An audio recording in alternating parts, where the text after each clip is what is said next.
Sa mundo naman ng pole vaulting, nabigo ang Filipino pole vaulter na si EJ Obiena na makasecure ng podium finish sa ginanap na Xiamen Diamond League sa China. Tinapos ng Filipino Olympian ang torneo sa ikapitong pwesto habang nakuha naman ng world record holder na si Armand Duplantis ang ginto. Ang mga detalye sa report ni Matchpoint, Millie Borja. Nagtapos ikapitong pwesto ang Filipino pole vaulter na si EJ Obiena sa ginanap na Xiamen Diamond League sa China sa pagbubukas ng kanyang outdoor season nitong Sabado. Na-clear ni Obiena ang 5.62 meters sa naturang kompetisyon. Isang buwan, makalipas niyang magkampiyon sa Taiwan International Pole Vault Championship noong Marso. Samantala, nangibabaw pa rin ang kasalukuyang world record holder na si Armand Duplantis ng Sweden.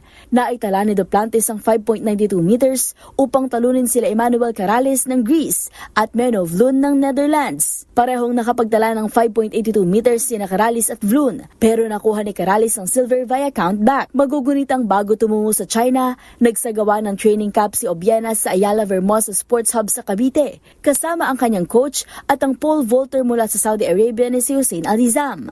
Mananatili si Obiena sa China upang lumahok sa susunod na kompetisyon sa Shanghai Diamond League sa May 3. At yan ang mga latest updates sa mundo ng sports.